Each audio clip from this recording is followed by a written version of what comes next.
Persona کو اگر آپ مبارک شاہ صاحب کے ایک شعر کی صورت میں دیکھیں تو آپ کو بڑا صحیح اندازہ ہو جائے گا کہ جمال پر نقاب خد و خال کر دیا گیا، نگاہ دے کے دیکھنا محال کر دیا گیا۔ اب جو ظاہر کرتے ہیں وہ پرسونا ہے، جو سمجھتے ہیں ہم کہ ہم ہیں وہ ایگو ہے، اور یہ دونوں ریئل نہیں۔ بسم اللہ الرحمن الرحیم۔ اقبال کے تصور خودی میں جو خاص طور پہ ٹرم خودی ہے، اس کے معنی کے معاملے پر علماء ہمیشہ تھوڑے بہت کنفیوژن کا شکار رہے ہیں اور رہتے ہیں، کیونکہ یہ ایک بڑی ٹرم ہے خودی، اور اس میں کیا کچھ آتا ہے اردو میں اس کو بیان کرنا یا انگریزی میں ہی بھی اس کو بیان کرنا اتنا آسان نہیں ہے جو اقبال کے ذہن میں تھا، اور جو ہمیں اقبال کی اوورآل اسٹڈی سے بالآخر ایک اندازہ سا ہوتا ہے، وہ بھی اگر ہم مستقل پڑھتے رہیں تو خودی کا جو لفظ ہے، خودی کی جو ٹرم ہے، یہ in it self wig term ہے، یعنی وسیع اس کی محیط ہے کافی سارے معانی پہ، تو پھر کیسے پن پوائنٹ کیا جائے کہ یہ چیز خودی ہے؟ اس کے لیے ایک آسان طریقہ یہ ہے کہ خودی کے موضوع پر ہمارے ماڈرن عہد کے سب سے بڑے، یعنی ہمارے سے مراد آج کا تو نہیں ہے، ماڈرن عہد جدیدیت کے زمانے کے سب سے بڑے ماہر نفسیات کارل یونگ کی جو تھیری ہے پرسنالٹی کی،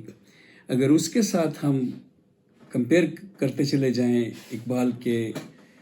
ان تصورات کو جو خودی کے حوالے سے مختلف شعروں میں یا مختلف نثر پاروں میں موجود ہے، تو پھر ہمیں کچھ اندازہ ہونے لگ جاتا ہے کہ اچھا اقبال کیا کہنا چاہ رہے ہیں جب وہ خودی کا لفظ بولتے ہیں۔ تو خودی اقبال کیا کہتے ہیں ڈیٹیل میں تو بہت لمبی بات ہو جائے گی، میں مختصراً کارل یونگ کے ساتھ اس کو جو ہے نا کمپیئر کرنا چاہتا ہوں، لیکن اس سے پہلے میں یہ عرض کر دوں کہ اقبال نے خودی کا جب اردو میں اور فارسی میں ٹرم استعمال کی تو وہ تو ایک ایسی ٹرم ہے کہ ہم اس سے واقف ہو گئے، ایک عرصہ دراز سے سن رہے ہیں اقبال کے اشعار میں، لیکن اردو اور فارسی کو چھوڑ کے جب انگریزی میں اقبال کو ضرورت پیش آئی کہ وہ اسی تصور کو جو اقبال کا فارسی اور اردو میں خودی کی ٹرم سے بیان ہوتا ہے وہ انگریزی میں کیسے بیان کیا جائے، تو وہاں پہ مسئلہ پیدا ہو جاتا ہے، کیونکہ دی ریکنسٹرکشن میں اقبال نے ایگو کی ٹرم استعمال کی ہے۔ اب ایگو جو ہے وہ ایک بالکل مختلف چیز ہے کارل یونگ کے نزدیک۔ آپ کو لگے گا کہ وہ خودی جیسی ہی ہے، لیکن اصل میں وہ بڑی مختلف چیز ہے۔ تو اس لیے تھوڑا سا یہ جو ویگنس ہے یہ بڑھ جاتی ہے کہ ہم جب اپنے وقت کے سب سے مشہور ماہر نفسیات جس کی ٹرمز اتنی عام ہیں، اتنی اکیڈیمک ہیں، اتنی بڑی سمجھی جاتی ہیں کہ ابھی میں مثال کے طور پہ آپ کو بتاؤں، آپ نے بھی سنی ہوگی انٹروورٹ پرسنالٹی،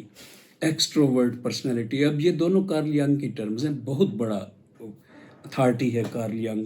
نفسیات کی، جدید نفسیات کی۔ تو اس کی ٹرم کی روشنی میں ہم اقبال کی خودی کو سمجھنے کی کوشش کرتے ہیں، کیونکہ اقبال نے اردو میں تو خودی لکھا ہے مگر انگریزی میں ایگو لکھ دیا ہے، اور ایگو کارل یونگ کے نزدیک تھوڑی سی کچھ اور چیز ہے۔ آپ نے شاید اگر آپ کی دلچسپی ہے نفسیات کے مضمون میں تو آپ نے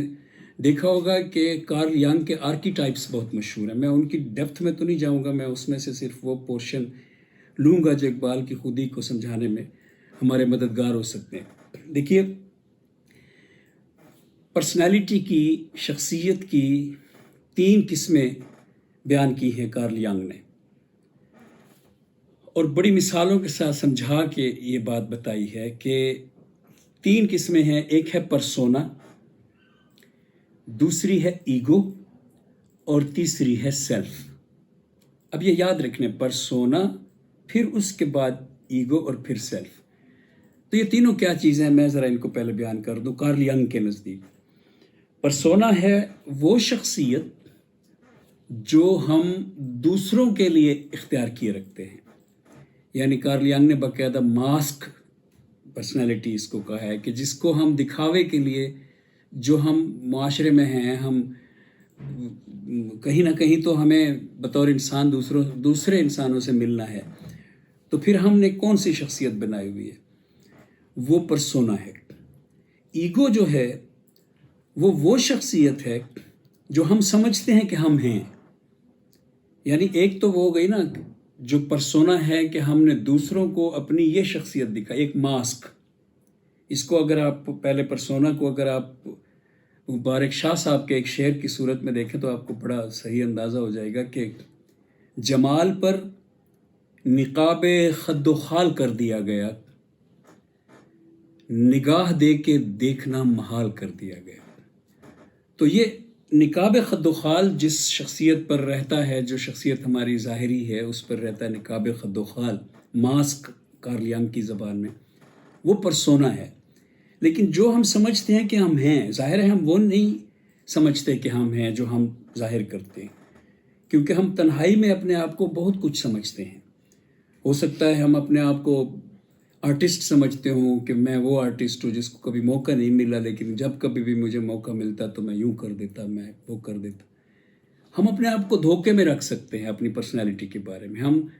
بچپن سے کسی ہیروئزم کا شکار ہو کر اپنے آپ پر اپنے لیے کچھ اور تجویز کر لیتے ہیں کہ شاید ہم یہ ہیں، تو ہم اپنے آپ کو غلط بتا سکتے ہیں۔ اپنے انر سیلف میں غور کرتے ہوئے ہم اپنے آپ کو غلط بتا سکتے ہیں کہ ہم یہ ہیں، اور وہ ہم نہیں ہو سکتے۔ تو یہ ہے ایگو، کارل ینگ کے نزدیک بات ہو رہی ہے۔ اب جو ظاہر کرتے ہیں وہ پرسونا ہے، جو سمجھتے ہیں ہم کہ ہم ہیں وہ ایگو ہے، اور یہ دونوں ریئل نہیں۔ یعنی جو ہم سمجھتے ہیں لوگوں کو دکھاتے ہیں وہ تو ریئل نہیں ہے، کیونکہ وہ لوگوں کے لیے ہے، وہ ایک ماسک ہے۔ اور جو ہم سمجھتے ہیں کہ ہم ہیں وہ ضروری نہیں ہے کہ اس کے نزدیک ہو جیسے کہ ہم ہیں۔ ہم اپنے بارے میں بھی غلط فہمی کا شکار ہو سکتے ہیں۔ تو ایگو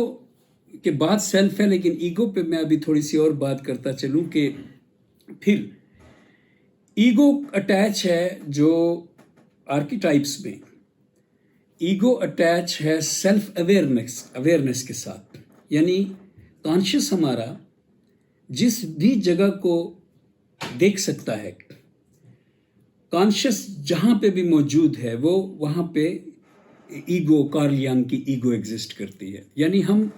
اگر جب کہتے ہیں آئی اور اپنے بارے میں سوچتے ہیں کہ یہ میں اپنے بارے میں کہہ رہا ہوں آئی، تو وہ دراصل ہماری ایگو ہے جو اویئر ہو رہی ہے۔ جیسے اگر میں اپنے ہی چہرے کے بارے میں، اپنی ہی آنکھوں کے بارے میں، اپنے کان کے بارے میں اگر غور کروں، پہلے انگلی لگاؤں پھر غور کروں کہ یہ میرا کان ہے، تو میں ایک خاص پارٹ آف مائی باڈی اپنے آپ کو اویئر کر رہا ہوں کہ اب یہ، ویسے تو میں نہیں غور کروں گا کان کہاں ہے، لیکن غور کروں گا کہ یہاں ہے، تو پھر میں اس کے بارے میں سوچوں گا۔ ایک چیز کے بارے میں اویئر ہونا، پرسنلی انوالو ہو کر متوجہ ہونا، وہ ایک مرکوز کرنا ایک نقطے پر اپنی توجہ کو، اور اس کے بارے میں اویئر ہونا کہ اب میں یہ دیکھ رہا ہوں، وہ ایگو کی شان ہے۔ کارل ینگ کے نزدیک ایگو اویئر رہتی ہے، اور اویئر رہتی ہے اپنے گرد و پیش سے، اور اویئر رہتی ہے، اور یہ غلط فہمی کا وہ شکار رہتی ہے کہ وہ اویئر ہے۔ اسی لیے تو یہ ایگو سے یہ غلط فہمی ایگو کو پیدا ہو جاتی ہے کہ وہ اپنے آپ کے بارے میں بھی کچھ رائے قائم کر لیتے کہ میں یہ ہوں، اور ضروری نہیں ہے کہ وہ ہو۔ جب میں سیلف کو بیان کر لوں گا نا تو پھر ایگو کی طرف واپس آئیں گے، ذرا ان کے کنیکشن کی وجہ سے۔ تیسری چیز ہے سیلف۔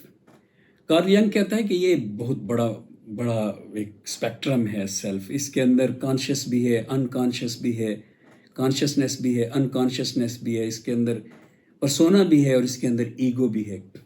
یہاں پر میں آپ کو ایک مثال سے یہ بات سمجھاتا ہوں۔ یہ بات جو ہے جولین جینز کی تھیری میں، اس کی کتاب میں دی اوریجن آف کانشیس میں موجود ہے۔ مثال جو دی جا رہی ہے وہ کارل ینگ کے ایگو کو سمجھانے کے لیے دی جا رہی ہے، لیکن لے رہا ہوں میں جولین جینز سے، ایزی ہے اس لیے۔ یہ دیکھیں کہ وہ کہتا ہے کہ مثال لیں کہ آپ ایک اندھیرے کمرے میں ہیں، اور آپ نے ایک فلیش لائٹ سے، ایک اسپاٹ لائٹ سے یا ایک ٹارچ سے یہ ریکویسٹ کی ہے کہ کمرے میں دیکھ کر بتاؤ کہ کون سی جگہ تاریک ہے۔ تو اب فلیش لائٹ تو جہاں پڑے گی وہ اسپاٹ لائٹ ہے، اس جگہ کو روشن کر دے گی، ٹارچ ہے نا، تو وہ تو جہاں پڑے گی پورے کمرے میں وہ یہ اطلاع دے گی آپ کو کہ کمرے میں روشنی ہے، کہیں پہ اندھیرا نہیں ہے۔ تو اب کارل ینگ کی طرف واپس، وہ جو ایگو ہے جو کانشیس کی وجہ سے اپنے آپ کو پہچانتی رہتی ہے اور اویئر رہتی ہے اس جگہ سے اس جگہ، اپنے ہونے سے اویئر رہتی ہے، وہ ایگو ہے۔ اور یہاں پہ وہ اقبال کے ساتھ میچ کرتا ہے کارل ینگ کہ جو اپنے ہونے سے باخبر ہے وہ ایگو ہے۔ لیکن اس کے لیے اقبال اگر یوز کرتا ہے یا میں اگر کارل ینگ کی ایگو کو اقبالین ٹرم میں ٹرانسلیٹ کرتا تو میں اس کو آگے ہی کہہ دیتا یا انا کہہ دیتا، کیونکہ وہ اپنے بارے میں غلط فہمی کا بھی تو شکار رہتی ہے کہ وہ اپنے آپ کو، اس کو ایگو انفلیشن کہتا ہے کارل ینگ کہ پھول گئی ایگو، جس کو ایگو انفلیشن ہو جائے وہ مریض ہے۔ سو ایگو جو ہے وہ بھی اسی طرح سے سمجھتی ہے کہ وہ اپنے مائنڈ کے اندر موجود بڑی وسیع سیلف کی دنیا کو جانتی ہے، وہ اپنے آپ کو جانتی ہے، وہ اس لیے اپنے بارے میں غلط فہمی کا شکار ہو کہ اپنے آپ کو مصور سمجھنے لگ سکتی ہے، اپنے آپ کو کچھ اور، کیونکہ وہ جہاں پہ بھی اپنے مائنڈ میں اسپاٹ لائٹ ڈالتی ہے تو اس کو لگتا ہے کہ میں نے اپنے مائنڈ کا سارا اپنا سیلف جو ہے وہ دیکھا ہوا ہے۔ سیلف میں کانشیس بھی ہے، سیلف میں انکانشیسنیس بھی ہے، انکانشیس بھی ہے۔ اب یہ فرائیڈ والا انکانشیس بھی یہاں پہ تھوڑا سا یہ ڈیفرینشیٹ کر لیں کہ کارل ینگ فرائیڈ کا کنٹمپریری ہے، اور کارل ینگ کا انکانشیس فرائیڈ کے انکانشیس سے خاصا ڈیفرنٹ ہے۔ کارل ینگ کا جو انکانشیس ہے اس کو دیکھنے کے لیے ایگو کو اتنا ولنگ ہونا چاہیے ایکسیپٹنس کا، اور اپنے آپ کو ہیوملٹی کا لفظ یوز کیا ہے اس نے کارل ینگ نے، کہ اس میں اتنی ہیوملٹی کو اردو میں تو صحیح ٹرانسلیٹ نہیں کیا جا سکتا، لیکن عاجزی کہہ لیں، اپنے آپ کو تسلیم کرنا، کہ اپنی غلطی کو تسلیم کرنا، اور یہ بھی مان لینا کہ ہو سکتا ہے میں مصور نہ ہوں، ساری عمر تصویریں بناتا رہے اور اینڈ پہ اس کو احساس ہو کہ اصل میں مصور نہیں تھا، یا اصل میں شاعر نہیں تھا، تو وہ میں فلاں غلطی کی وجہ سے یا فلاں سائیکولوجیکل ٹراما کی یا بچپن کے کسی ہیروئزم کے کریز کی یا کسی بھی وجہ سے میں مبتلا رہا عمر بھر، اور اپنی ایگو سمجھتا رہا کہ میری ایگو آگاہ ہے مجھ سے کہ میں یہ ہوں۔ لیکن جب ولنگ ہو جائے گا کہ میں ایکسیپٹ کرنے کے لیے تیار ہوں، میں اپنی سیلف کی سیر کرنے کے لیے تیار ہوں، میں اپنے انفس کی جو سنوریہم آیاتنا فی الآفاق وفی انفسہم ہم نے بیان کر دی ہیں، اپنی نشانیاں آفاق میں اور انفس میں، اپنے انفس کی سیر کرنے کے لیے اپنے من میں ڈوب کر پا جا سراغ زندگی، تو اگر میرا نہیں بنتا نہ بن اپنا تو بن، اس سیر کے لیے جو میرے سیلف کی ہے، میں اپنی ایگو کو، اب یہ کارل ینگ کی ایگو میں اقبال کے مقصد کے لیے یوز کر رہا ہوں، میں اپنی ایگو کو ولنگلی ایکسیپٹنس کے لیے تیار ہو کر اپنے سیلف میں گھماؤں گا، اور اپنے سیلف میں اس ٹارچ سے روشنی ڈالوں گا، اور میں جو وہ پوشیدہ جگہیں جن سے میں واقف نہیں تھا اپنی ذات کے، میں ان سے نو دائی سیلف والے انداز میں، من عرف نفسہ فقد عرف ربہ والے انداز میں اس کو ایکسیپٹ کروں گا۔ تو پرسونا، ایگو اور سیلف، اب پرسونا تو دکھاوے کا ہے، اور ایگو یہ ہے کارل ینگ کے نزدیک کہ جو سمجھتا ہے شخص کہ میں یہ ہوں،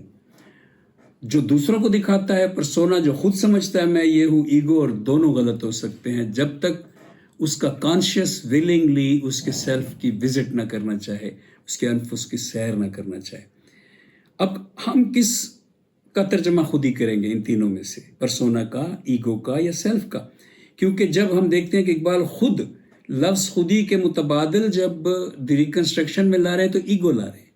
اب چونکہ کارل ینگ کی ڈیتھ اقبال کی ڈیتھ کے بعد ہے تو ہم اثر ہی نہیں بلکہ اقبال کے بھی وہ کنٹمپریری بن جاتے ہیں اس حوالے سے،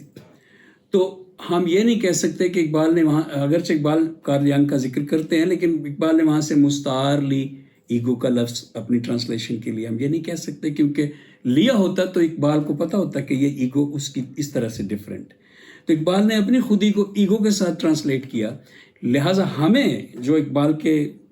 چاہنے والے ہیں، اس کے پڑھنے والے ہیں، ہمیں خود سمجھنا ہوگا کہ کیا جو کارل ینگ کی ایگو ہے وہی اقبال کی ایگو ہے، پرسونا تو اقبال کی ایگو نہیں ہے، تو پھر کارل ینگ کی جو سیلف ہے میری رائے میں وہ اقبال کی ایگو ہے. اور یہی وجہ ہے، میرا خیال ہے، یہی وجہ ہے، یہ میرا ذاتی خیال ہے کہ نذیر نیازی نے جب ترجمہ کیا تو جہاں جہاں ایگو کارل ینگ کی ایگو سے ملتی جلتی ہے وہاں انا کا لفظ لکھا نذیر نیازی نے دی ریکنسٹرکشن کے ترجمے میں، اور جہاں جہاں انہوں نے دیکھا کہ اب ایگو خودی کے معنی میں ہے تو وہاں خودی کا لفظ لکھا. سو میں بھی کہ نذیر نیازی خود بھی اس بات سے واقف تھے کہ یہ، یا انہوں نے کارل ینگ کو خوب پڑھا ہوا تھا یا سمجھا ہوا تھا. سو اس حوالے سے اب ہم دیکھیں کہ جو سیلف ہے کارل ینگ کی وہ اقبال کی خودی ہے، اور اقبال کی خودی اس کا ٹرو ورژن ہے ایز ہیومن، لیکن اس کو جو ایگو کہی جا رہی ہے وہ وہی چیز ہے جس کو انا یعنی جو کارل ینگ کی ایگو ہے جس کو ہم انا کہتے ہیں، یا دوسری جو ایگو کی تشریح تھی کہ وہ چیزوں سے اویئر ہے تو اس کو ہم آگہی کہہ سکتے ہیں. بہرحال یہ بات جاری ہے ابھی خودی کے موضوع پہ، تو انشاءاللہ اس کے بعد میں دوسرے پہلو سے اس پر بولتا ہوں.